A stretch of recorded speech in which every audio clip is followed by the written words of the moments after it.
কম বয়সে স্বামীকে হারিয়েছেন, জেলে থাকতে মাকে হারিয়েছেন, অফিসে অবরুদ্ধ থাকা অবস্থায় ছোট ছেলেকে হারিয়েছেন। আরেক সন্তান হাজার মাইল দূরে লন্ডনে ছিলেন ১.৫ দশক। এছাড়া নিজ বাসা থেকে তাকে বের করে দেওয়া হয়েছে। খালেদা জিয়ার জীবনের পুরোটাই ত্যাগ ও সংগ্রামে ভরা। খালেদা জিয়া চাইলে উন্নত কোনো দেশে বাকি জীবনটা আরামে কাটিয়ে দিতে পারতেন। তবে তিনি একবার বলেছিলেন, আমার স্বজনহীন জীবনে দেশবাসী আমার স্বজন, আল্লাহ আমার একমাত্র ভরসা। আমি যেমন থাকি, যেখানেই থাকি, যতক্ষণ বেঁচে থাকবো দেশবাসীকে ছেড়ে যাব না। বেগম খালেদা জিয়ার ত্যাগ ও সংগ্রামের সময়গুলো দেখে নিন। ২০০৭-৮ সাল। এই সময়টায় খালেদা জিয়ার পরিবার ও দল দুটোর অবস্থায় ভীষণ নাজুক ছিল। তার দুই ছেলে দেশ ছাড়তে বাধ্য হন। বড় ছেলে তারেক রহমান ছিলেন গুরুতর আহত, তিনি যান লন্ডনে। ছোট ছেলে আরাফাত রহমান কোকো ছিলেন অ্যাজমা রোগাক্রান্ত, তিনি যান থাইল্যান্ড ও পরে মালয়েশিয়ায়। এদিকে বিএনপি ছিল দীর্ঘদিন ক্ষমতার বাইরে। বিপর্যয় আরো ঘনিয়ে আসে ২০০৮ সালের ডিসেম্বরে আওয়ামী লীগ নির্বাচনে জিতলে। নানা অনিয়মের অভিযোগ তুলে খালেদা জিয়ার ঢাকা সেনানিবাসের শহীদ মইনুল রোডের বাড়িটির বরাদ্দ বাতিল করা হয়। পরে ২০১০ সালের ১৩ই নভেম্বর তাকে সেই বাড়ি থেকে উচ্ছেদ করা হয়, যেখানে তিনি ৩৮ বছর ধরে বসবাস করেছিলেন। মূলত জিয়াউর রহমান প্রাণ হারানোর পর তৎকালীন সেনাপ্রধান হুসেইন মোহাম্মদ এরশাদ টোকেন মূল্যে ২.৭ একর সম্পত্তি খালেদা জিয়াকে বরাদ্দ দিয়েছিলেন। এরপরও খালেদা জিয়ার বিপর্যয় শেষ হয়নি। ২০১৫ সালের জানুয়ারি থেকে খালেদা জিয়া গুলশনে তার অফিসে অবরুদ্ধ হন। এই অবস্থায় মালয়েশিয়ায় আরাফাত রহমান কোকো প্রাণ হারায়। পারিবারিক জীবনে ঝড় ঝঞ্ঝার এই সময়টাতে তিনি দলকে ভোলেননি। খালেদা জিয়া একবার বিরল রেকর্ড গড়েছিলেন।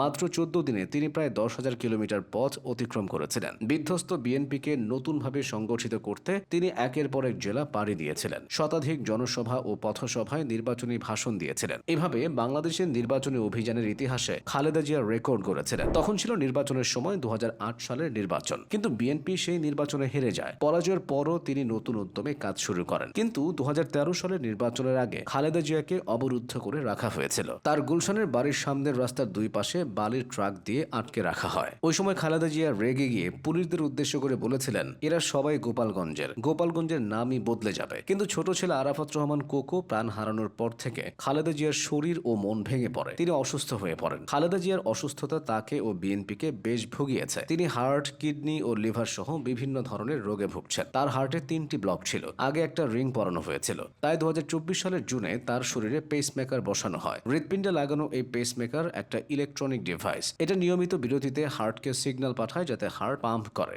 বেগম জিয়া আর্থ্রাইটিস ও ডায়াবেটিসও ভুগছেন। এরপর লন্ডনে গিয়ে উন্নত চিকিৎসা নিয়ে দেশে ফিরেছেন। ইতিহাস তাকে অনেক কারণেই মনে রাখবে। তবে আলাদা করে বলতে হয়, ৮০ দশকে জেনারেল এরশাদের সামরিক শাসন অবসানের লক্ষ্যে দেশব্যাপী গণতান্ত্রিক আন্দোলনের নেতৃত্ব দেওয়ার কারণে এরশাদের ৯ বছরের শাসনামলে খালেদা জিয়া ৩ বার গ্রেফতার হন। এই আন্দোলনে সফল হয়ে ১৯৯১ সালে খালেদা জিয়া বাংলাদেশের প্রথম নারী প্রধানমন্ত্রী হয়েছিলেন। সেবার তিনি ফেনী ১, বগুড়া ৭, ঢাকা ৫, ঢাকা ৯, চট্টগ্রাম ৮ মোট ৫টি আসনে জিতেছিলেন, যার রেকর্ড। এই ৫ আসন থেকে তার মোট ভোট ছিল ৩,১৬,০৬৩টি। ১৯৯৬ সালের নির্বাচনেও তিনি ৫টি আসন থেকে জিতেছেন। এভাবে ১৯৯১ থেকে ২০০৮ পর্যন্ত অনুষ্ঠিত ৫টি নির্বাচনের মধ্যে ৪টি নির্বাচনে খালেদা জিয়া সর্বোচ্চ ১৮টি আসনে প্রতিদ্বন্দ্বিতা করে প্রায় ২০ লাখ ভোট পেয়েছেন। দীর্ঘ সংগ্রামী জীবনে তার প্রাপ্তি অনেক। তার নামের সঙ্গে আছে মাদার অফ ডেমোক্রেসি তকমা। ত্যাগ ও সংগ্রামের দিক থেকে তার তুলনা তিনি নিজেই।